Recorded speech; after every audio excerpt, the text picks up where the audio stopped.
राधे राधे। आप सभी को तुलसी जयंती की हार्दिक शुभकामनाएं। आज हम तुलसी जी की महिमा का वर्णन करेंगे। जो भक्त नित्य स्नान करके पवित्र होकर कोमल तुलसी के दल से भगवान विष्णु की पूजा करते हैं वे निश्चय ही मोक्ष पाते हैं। पूर्व काल में भक्त विष्णुदास भक्ति पूर्वक तुलसी पूजा से शीघ्र ही भगवान के धाम को चला गया और राजा चोल उसकी तुलना में गुना हो गए। तुलसी से भगवान की पूजा पाप का नाश और पुण्य की वृद्धि करने वाली है। अपनी लगाई हुई तुलसी जितनी ही अपनी जड़ को फैलाती है उतने ही शास्त्र युगों तक मनुष्य ब्रह्मलोक में प्रतिष्ठा रहता है। यदि कोई तुलसी मिल जल में स्नान करता है तो वो पाप मुक्त होकर धन्य हो जाता है। जिसके घर में तुलसी का पौधा विद्यमान होता है उसका घर तीर्थ के समान माना जाता है।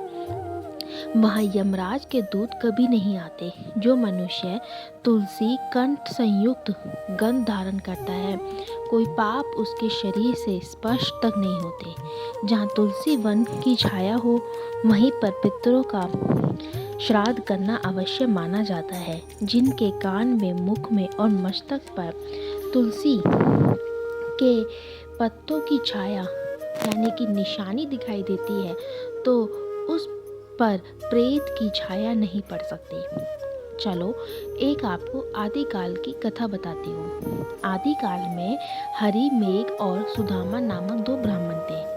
वह जाते जाते किसी दुर्गम वन में प्रवेश से व्याकुल हो गए। वहाँ उन्होंने एक स्थान पर तुलसी दल देखा। सुदामा ने तुलसी की महिमा वन देखकर उसकी परिक्रमा की और भक्ति पूर्वक प्रणाम किया। यह देखकर हरि मेघ ने पूछा कि तुमने अन्य सभी देवताओं व तीर्थ व्रतों के रहित तुलसी वन को प्रणाम क्यों किया? तो समेद ने कहा कि प्राचीन काल में जब दुर्वासा के श्राप से इंद्र का ऐश्वर्य छीन गया था तब देवताओं और असुरों ने मिलकर समुद्र मंथन किया तो भगवान श्री हरि और दिव्य औषधियाँ प्रकट हुई। उन दिव्य औषधियों में मंडल लाकर तुलसी उत्पन्न हुई जिसे ब्रह्मा आदि देवताओं ने श्री हरि की संप्रति किया और भगवान ने उसे ग्रहण किया। भगवान नारायण संसार के रक्षक और तुलसी उनकी प्रतिमा है, इसलिए मैंने उन्हें प्रणाम किया है। सुमेघ इस प्रकार यह कह रहे थे कि सूर्य के समान अत्यंत तेजस्वी विशाल विमान उनके निकट उतरा। उन दोनों के समक्ष ही वहाँ एक बरगद का वृक्ष गिर पड़ा और उसमें से दो दिव्य पुरुष प्रकट हुए। उन दोनों ने हरिमेघ और सुमेघ को प्रणाम किया। तब दोनों ब्राह्मणों ने उनसे पूछा कि आप कौन हैं? तब उनमें से जो बड़ा था वह बोला, मेरा नाम आस्तिक है।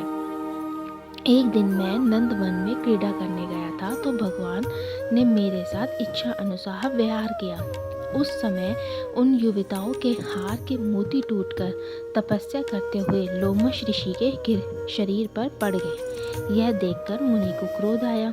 उन्होंने सोचा कि स्त्रियां तो परितंत्र होती हैं, अतः यह उनका अपराध नहीं, दुर्चार आस्तिक की शाप के योग्य हैं।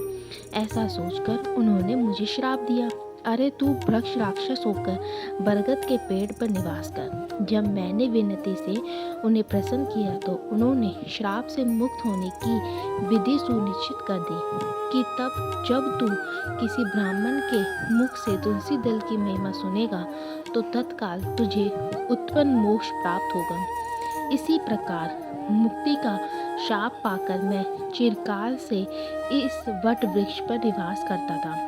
आज देववश अपने दर्शन से मेरा छुटकारा हुआ है। तत्पश्चात वे दोनों श्रेष्ठ ब्राह्मण परस्पर पुण्य तुलसी की प्रशंसा करते हुए तीर्थ यात्रा को चले दिए। इसलिए भगवान विष्णु को प्रसन्न करने वाले तथा तुलसी की पूजा अवश्य करनी चाहिए। बोलिए तुलसी महारानी की जय। राधे राधे।